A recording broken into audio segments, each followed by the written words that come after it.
ერთმა დაგლოცოთ, ერთმა დაგიფაროთ, ერთმა გაგაძლიეროთ და სიხარული არ მოგაკლოთ ქრისტეს მიერ ძვირფასო ძმებო და დებო.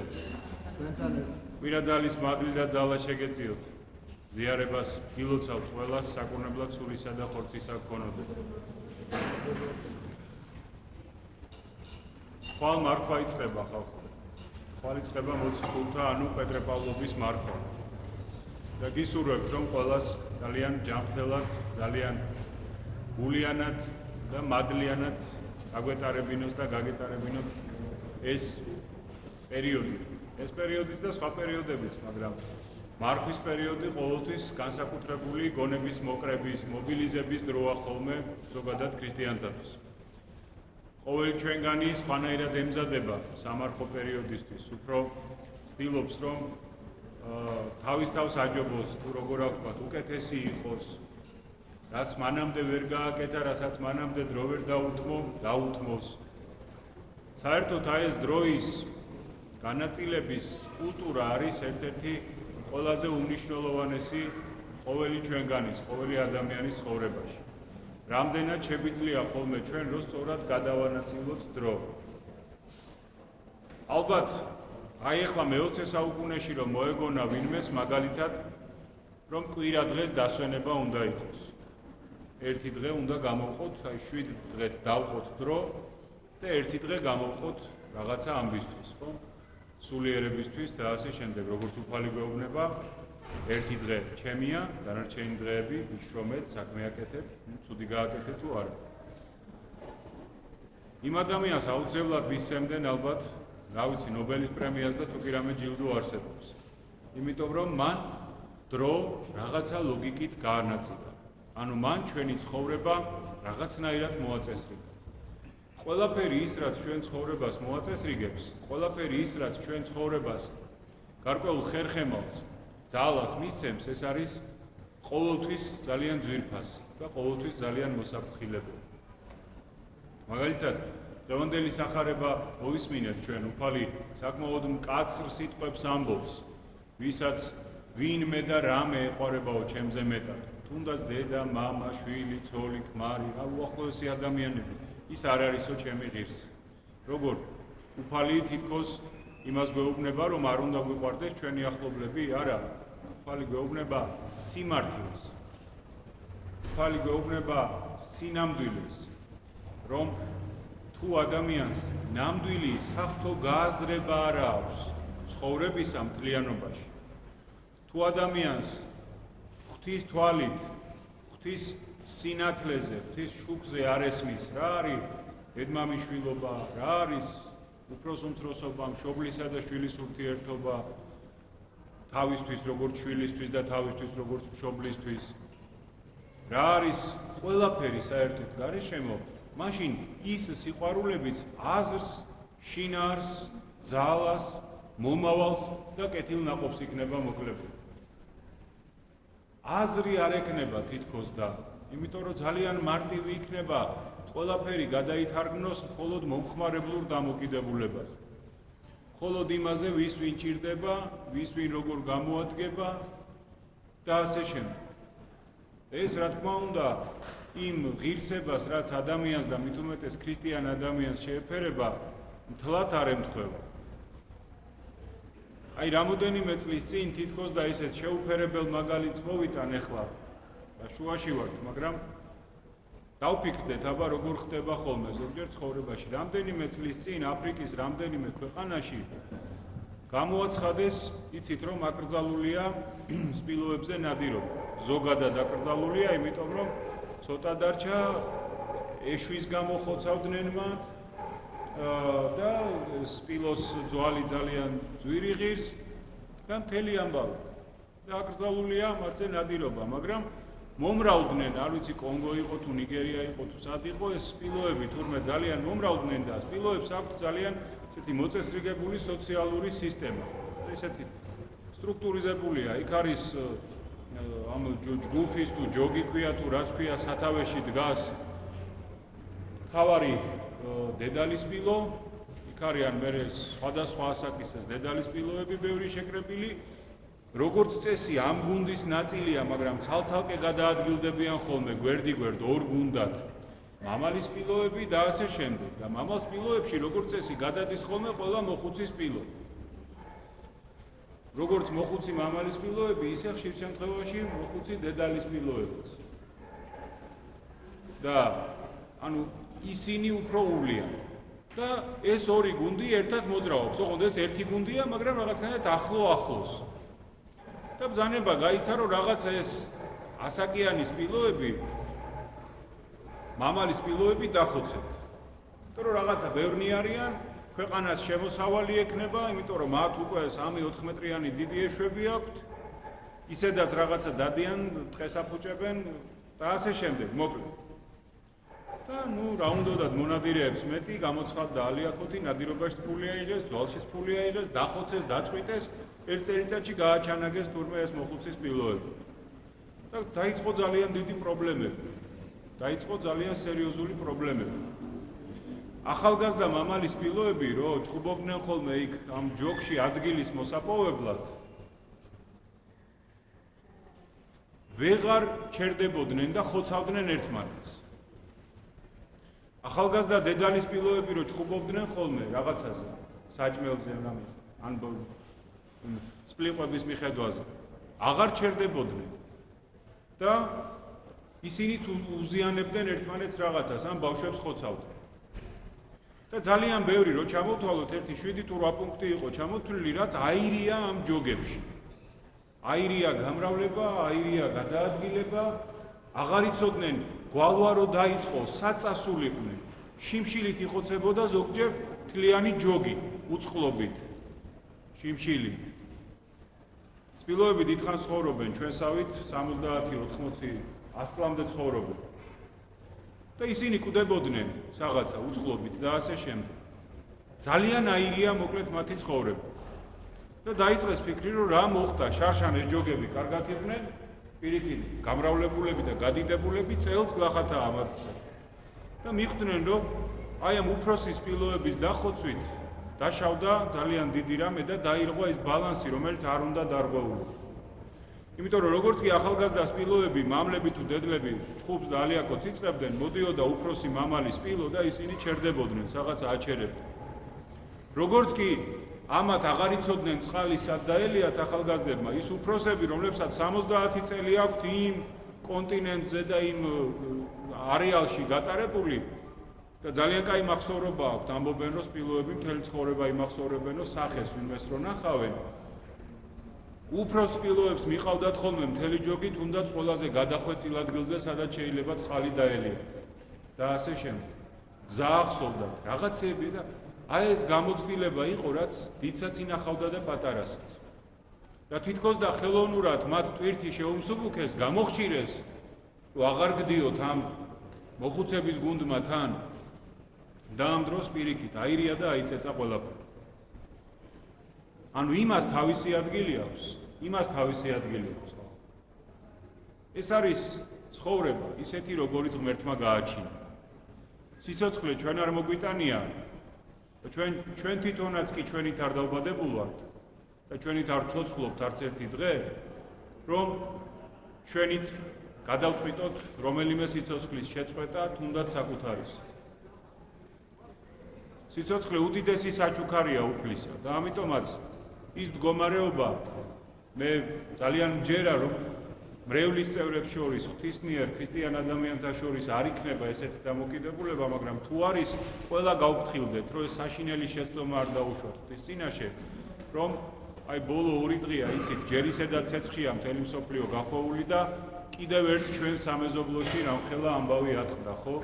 დაიწყო ომი, როგორ გაგრძელდება, რა იქნება, არავინ არ იცის და უამრავი ადამიანი წერს გახარებული რაღაცებს. რომ რა კარგია, ეხლა ან ერთი მხარე მოერევა, რა მნიშვნელობა აქვს, ან მეორე მხარე მოერევა, რა მნიშვნელობა. და ადამიანებს უხარიათ ეს.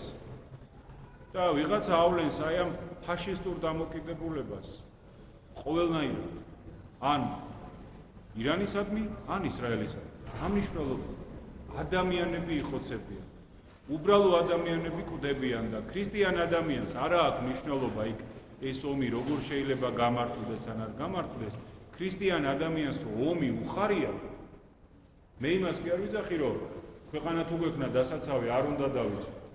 ქრისტიან ადამიანს რომ ომი უხარია, სიცოცხლის შეწყვეტა უხარია, ვინმესი ის ადამიანი ნამდვილად კარგად უნდა დაფიქრდეს, რამდენად მართლა ქრისტიანია, რამდენად მართლა გონიერი და ღვთისმიერი გზა აქვს მას არჩეული საკუთარი სულის გადარჩენისათვის. ძალიან დიდი იმედი მაქვს, რომ ამ განწყობაზე ძალიან ცოტა ადამიანი იქნება ჩვენ შორის, ან საერთოდ არავინ არ იქნება ინებოს უფალ. იმიტომ რომ ეს არის უბედურება. საქართველოს თვითონ ჩვენმა ქვეყანამ, ჩვენმა ხალხმა, როგორც თანამედროვე ეპოქაში, ისე მთელი ჩვენი ისტორიის განმავლობაში ძალიან ბევრი ესეთი რამე გამოვცადეთ. ძალიან ბევრი უბედურება, ტყვეთა სყიდვა, ხოცვა, ჟლეტა, შიდა გამცემლობა თუ რა არ გადავიტანეთ. გადავიტანეთ როსტომ ხანი, რომელმაც აი ჩვენი მღვდელმოწამე წმინდა კათალიკოსი ტაძარში რო ყავს დაკრძალული ევდემოზი მოაკვდინა როსტომმა, რომელიც სისხლით, ხორცით ქართველი იყო, მაგრამ ისეთი ქართველი იყო, რომ აქ გარდაიცვალა, საქართველოში გარდაიცვალა და დაიბარა, რომ ჩემ საყვარელ ისპაჰანში დამმარხეთო. აქედან წაასვენეს და იქ დამარხეს. რანაირი ქართველი იყო, რა ვიცი. როსტომ ხანი ქალბატონო. ხო და ამიტომაც ჩვენც ჩემო ძვირფასო ძმებო და დებო, ვინდა ჩვენ უნდა ვიცოდეთ მშვიდობის ფასი. ყოველი ღვთისმსახურების დროს მშვიდობას ბევრჯერ უსურვებთ ხოლმე ერთმანეთს. როცა ძღვნის კურთხევა იწყება, ქრისტიანები ერთმანეთს ვეუბნებით ქრისტეას ჩვენ შორისო და იქ სადაც ქრისტეა, იქ არ შეიძლება რომ არეულობა იყოს. პირველი სიტყვა, რომელიც უფალმა უთხრა მოწაფეებს აღდგომის მერე იყო მშვიდობა თქვენთანა და ნუ გეშინიოთ. მღვდელმთავარი არის ეკლესიაში აქვს სამი საფეხური იერარქიისა: დიაკონი, მღვდელი, ეპისკოპოსი. მღვდელმთავარი არის სრული იერარქიის გამომხატველი და ქრისტე მაცხოვრის სახე, როგორც მმართველი ეკლესიისა, ადგილობრივი რეგიონული ეკლესიისა, ხო? ან ეპარქიისა, ან ასე შემდეგ. ყოველი მღვდელმთავარი როცა იკურთხება, ხო, როდესღაც ეკურთხება ხოლმე მღვდელმთავარი და ხდება ეპისკოპოსი. მღვდელმთავარი რო იკურთხება, სულ პირველი სიტყვები, რისი თქმის უფლებაც მას იმ წირვაზე ეძლევა, ეს არის მშვიდობა ყოველთვის. ყველაზე პირველი სიტყვა, რასაც ახალ ხარისხში ეპისკოპოსი ამბობს, რომ მშვიდობა ყველას. მშვიდობის მსახურება არის აუცილებელი. და ამიტომაც ხშირად ვიღაცას შეიძლება მოეჩვენოს, რომ აი რაღაცა ცოტას ვლაპარაკობთ პატრიოტიზმზე, ცოტას ვლაპარაკობთ ქვეყანაზე, საქმე იმაშია ხალხო, რომ ის ყველაფერი, რაზეც ჩვენ აქ საუბრობთ ხოლმე, ქადაგების დროს, სახარების განხილვისას იქნება თუ როგორც იქნება, იმის შესახებ, რომ შრომის მოყარეები უნდა ვიყოთ, დაფიქრებულები და წინდახედულები უნდა ვიყოთ, ზომიერები უნდა ვიყოთ, ლოცვა გვიყვარდეს, განათლება გვიყვარდეს, სიწმინდეს ვირჩევდეთ, ერთმანეთს პატივს ვცემდეთ, სხვის ნაშრომს უფრთხილდებოდეთ და ასე შემდეგ. ის უამრავი საკითხი, რასაც ჩვენ აქ განვიხილავთ, ვეხებით და ვფიქრობთ ხოლმე, რომ ჩვენ ცხოვრებაში განვახორციელოთ, არის თუ არა ეს პატრიოტიზმი. რა თქმა უნდა, ესაა ზუსტად პატრიოტიზმი. ის კი არა, რომ წარამარა ქვეყნის სახელს ახსენებდე და ჯიხს ირტყავდე გულში. როგორი ხარ შენი ქვეყნისთვის? აბა ამ თვისებებს სად წაიღებ თუ შენ ქვეყანას არ მოახდ? რამდენიც გინდა ეგრე თავად უფალი ბრძანებს სახარებაში. ბევრი მოვაო და იტყვისო, უფალო, განა შენი სახელით არ ვახდენ დიდ სასწაულებსო? განა შენი სახელით არ ვასწავლი დიდ და მოძღრავდითო? განა შენი სახელით არ ვაკეთებდითო უამრავ რაღაცას და მე ვეტყვიო, რომ არ გიცნობთო თქვენ. თუ თავად ღვთისმიერება შეიძლება იყოს ყალბი, რატო გონია ვინმეს, რომ არ შეიძლება იყოს ყალბი და შემცდარი პატრიოტიზმი? პატრიოტიზმი, რომელიც კაცთმოყვარებისგან იქნება დაცლილი. თუ ადამიანს თავისი სისხლი და ხორცი, თავისი თანამოქალაქეები, თავისი დები და ძმები არ უყვარს, თუ საკუთარი წინაპრების ნაშრომს არ უფრთხილდება, თუ არ ეძვირფასება მას ეს ყველაფერი, მაშინ რანაირი პატრიოტია ის, რამდენი ლექსიც არ უნდა დაწეროს, რამდენი სიტყვითაც არ უნდა გამოვიდეს და რამდენი რაც არ უნდა გააკეთოს. ვის რაში უნდა იმისიეს ყალბი პათოსი. და როცა ადამიანი მუყაითად, თავჩახრილი თავის საქმეს აკეთებს, ვიღაცა კარგი ექიმია და უამრავ ქართველს ფეხზე დააყენებს. ვიღაცა კარგი, რა ვიცი მე, საქმის მკეთებელია და უამრავ ადამიანს დაასაქმებს და მიზეზს არ მიცემს, რომ ქვეყნიდან გადაიხვეწოს. ვიღაცას ვალს გადაუხდის დროულად და გულს არ გაუტეხავს ამ წუთის სოფელზე და სიკეთის კეთებაზე. ვიღაცა კარგი მასწავლებელი იქნება და ბავშვებში კეთილგონიერებას, ერთმანეთის პატივისცემას, საერთო წარმატებით გახარებას და ესეთ თვისებებს აღზრდის. ეს პატრიოტიზმი აბა რა არის? საკუთარი ქვეყანა რო გიხარია, საკუთარი ხალხი რო გიხარია, საკუთარი არსებობა აი ამ სოციუმში, ამ სივრცეში რო გეამაყება. რა თქმა უნდა, ნაკლი ყველგან არის, რა თქმა უნდა, პრობლემა ყველგან არის. პრობლემის მეტი რა არის, მაგრამ ჩვენ დიდი ისტორიის ხალხი ვართ, ხალხო, მართლა გვეამაყება ეს და მართლა არის კიდევაც საამაყო. ალბათ ან ერთი ხელის თითებზე ჩამოითვლება, ან ისიც არ იქნება საჭირო ჩვენი გზა, ჩვენი მსგავსი გზა რო კონდეს გავლილი რომელიმე ხალხს და რომელიმე ქვეყანას და გავიხსენოთ. მართლა უნიკალური ხალხი ვარ. ჩვენ ბევრი წარმატებაც გვინახავს, ბევრი დაცემაც გვინახავს და ადვილად არც ერთზე არ უნდა მაპატიეთ ამ სიტყვისთვის და აუცეტდეთ. არაფერზე არ უნდა გადავერიოთ, რომ დედა რა ვნახეთ და დედა რას მოვესწარით. რა არ გვინახავს ქართველებს? რა მოხდება ისეთი ახალი, რაც უკვე არ გადაგვიტანია ჩვენ.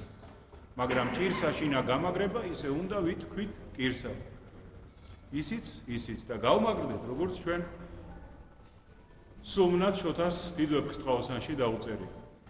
ეს ერთმანეთის გამაგრება იქნება, ყველა რომ თავის საქმეს გააკეთებს. ყველა რომ გულიანი იქნება. მუშა იქნება კარგი, ხელოსანი იქნება კარგი. ვინც ვინ არის, ის რო იქნება კარგი.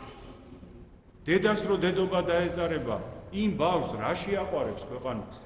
მამას რო მამობა არ ექნება დაფასებული და ჯერ თავის თავში და მერე იმას რა დააფასებს? და რაც არ უნდა იყოს ხალხო კიდევ.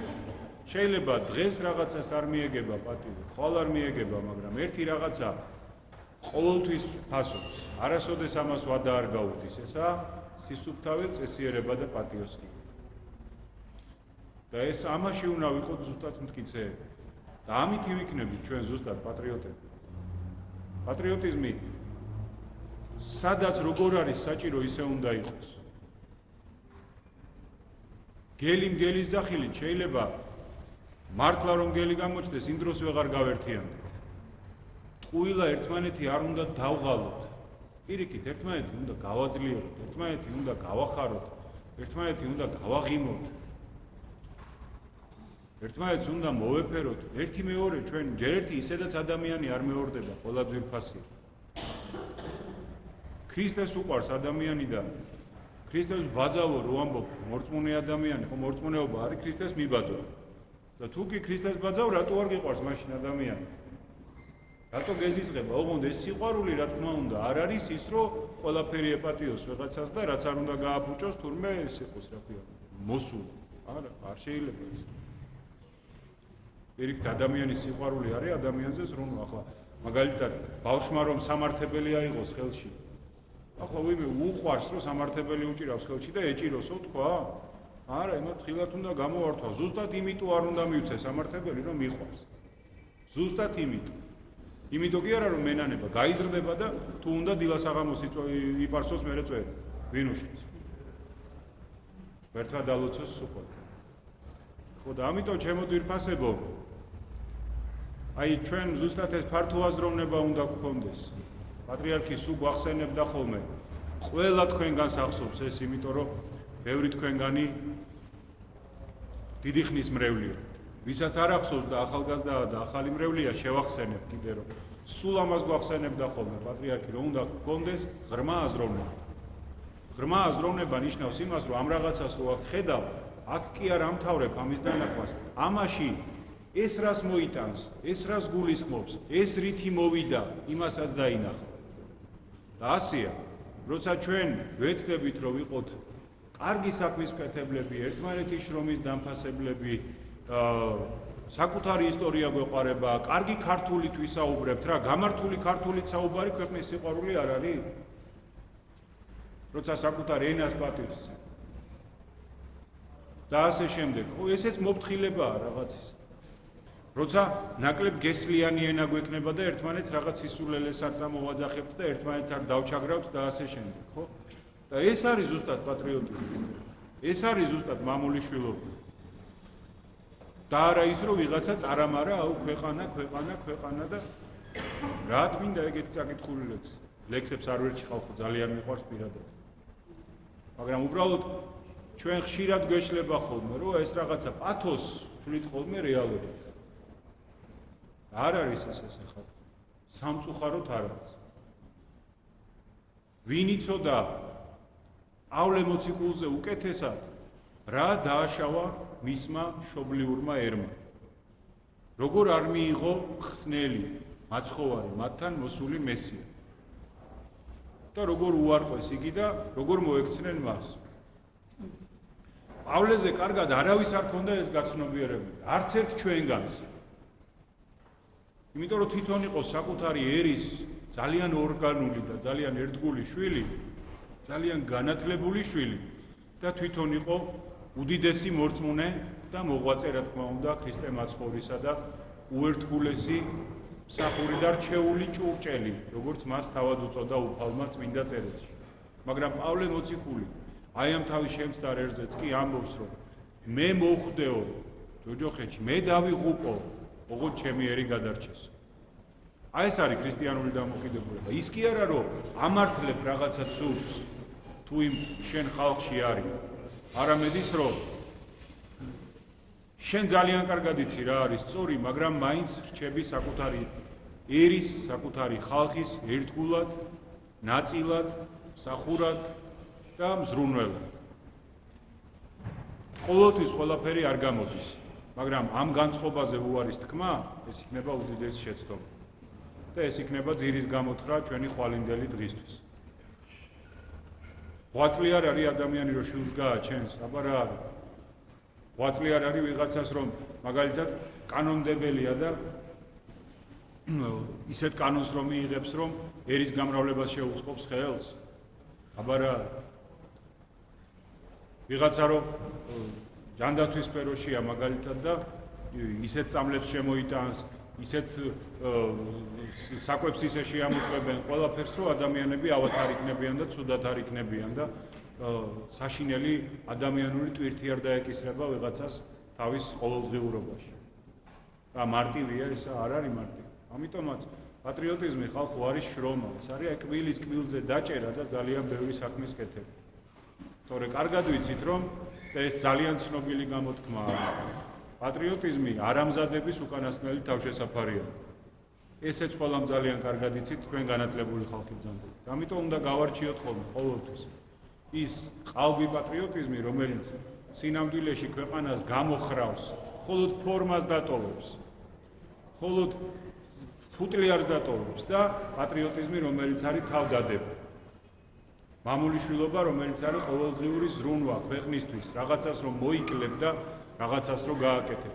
ხვალინდელი დღისთვის რო დადებ, ვიღაცა ობოლს რო არ დაჩაგრავ, ვიღაცა მოხუც რო უზრუნველყო და ასე შემდეგ. რაც შეგვეძლება, ყველაფერი არავის არ შეგვიძლია, მაგრამ ვისაც რა შეგვიძლია. კარგად ვიცით, ღმერთი იმაზე დიდ განსაცდელს არავის არ მოულენს, ვისი გადატანაც ადამიანს შეუძლია. ანუ ისეთ ამბავს არ შეგვახვედრებს ცხოვრებაში, რასაც ჩვენ კარგად არ მოვერევით და რასაც ჩვენ რაღაცა კარგად არ მივხედავთ. ამიტომაც ღვთისმადლითა და ღვთისწყალობით არასოდეს იმედი არ დავკარგოთ, არასოდეს გული არ გაგვიცივდეს.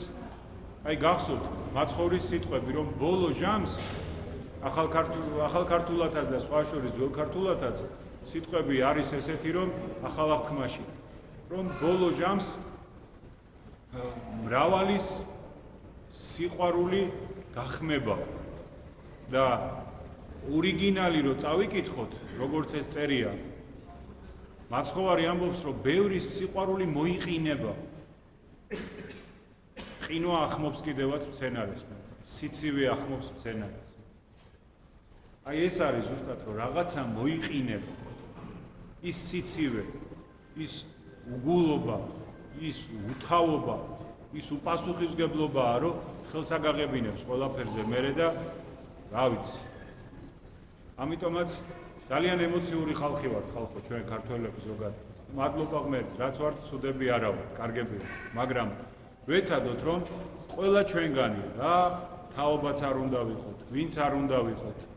ვიყოთ ყოველდღე ერთი პატარა ფიცხალით უკეთესები. ყოველი წირვის მერე მადლს რო ვიღებთ, ახალ სიცოცხლეს ვიწყებთ, რო ვეზიარებით და ვიყოთ ცოტათი უკეთესები. და დავეხმაროთ ერთმანეთს, დავეხმაროთ ჩვენ ქვეყანას, იმიტომ რომ ამ ხელა განსაცდელების პირობებში ყველა შეშინებულია, ყველა დაბნეულია და ერთმანეთს ნამდვილად უნდა ვაძლიერებდეთ, ერთმანეთისთვის ვლოცულობდეთ და ვისაც რა შეგვიძლია იმას ვაკეთებდეთ, რომ ნაკლები იყოს შიში, ნაკლები იყოს უიმედობა და ნაკლები იყოს ის, რაც ჩვენ ცხოვრებას ხარისხს და შინაარსს უკავებს. დალოცილები იყავით, ჯანმრთელები იყავით, ძირითადად მებოდადებო. იწყება მარხვის პერიოდი. ისეთი ამბები ტრიალებს, რომ ისედაც შეიძლება ჭამის ხარისხი არ კონდეს ადამიანს და მიმარხულოთ, ვილოცოთ, ერთმანეთს კეთილი უსურვოთ, რაც შეიძლება და ყველაფერი კარგად იქნება. მოციქულებმა დაიფარონ მთელი მსოფლიო, რომელზე საზრუნავადაც უფალმა ისინი თავის დროზე დაადგინეს. გაიხარეთ და გაძლიერდეთ. ჩვენთან არის ღმერთი.